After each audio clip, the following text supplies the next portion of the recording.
আসসালামু আলাইকুম গাইস।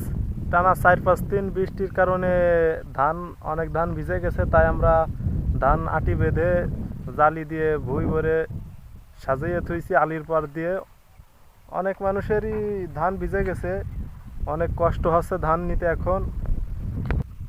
তাই এখন কৃষির মাথায় হাত, কারণ এই দেখেন বইতে এখনো পানি বেঁধে রয়েছে, অনেক পানি বেঁধে রয়েছে।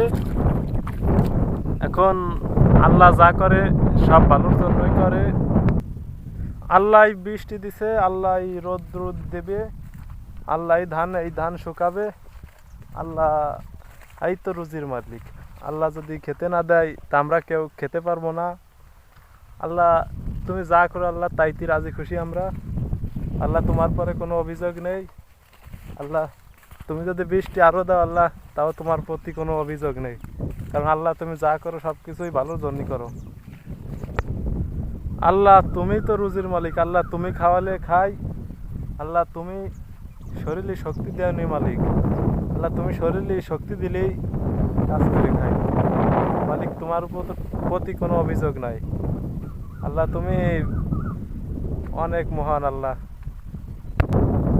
অনেক জায়গায় দেখছি বৃষ্টির কারণে ধান তলায় পর্যন্ত গেছে, ধানের বাইল পর্যন্ত তলায় গেছে। আল্লাহর রহমতে আমাকে এখানে অতটা বৃষ্টি হয়নি, বৃষ্টিটা কম হয়েছে। আল্লাহ কাছে লাখ কোটি শুকরিয়া আদায় করি, আলহামদুলিল্লাহ।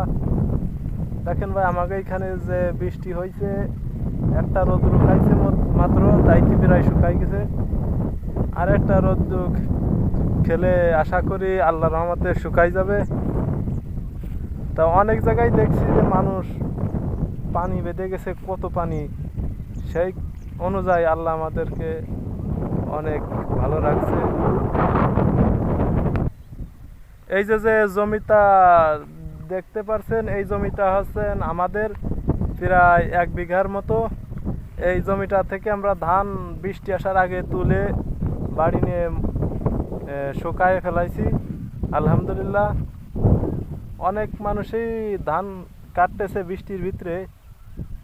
আল্লাহ যা করে সব ভালোর জন্যই করে।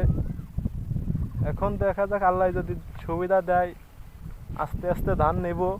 অনেক ধান কাটা রয়েছে ওই যে ওইখান থেকে। আল্লাহ যদি ধান নিতে দেয় বাড়ি নেব, আর আল্লাহ যদি রুজিতে না রাখে তা আমরা কোনোভাবে নিতে পারবো না। আল্লাহ যদি নেওয়ার তৌফিক দেয় তা নিতে পারবো। তাই ভাবলাম যে একটা ব্লগ ভিডিও বানাই ফেলি। ভাই আপনাদের যদি ভালো লাগে একটা লাইক দিয়ে একটা সাবস্ক্রাইবার করে পাশে থাকবেন।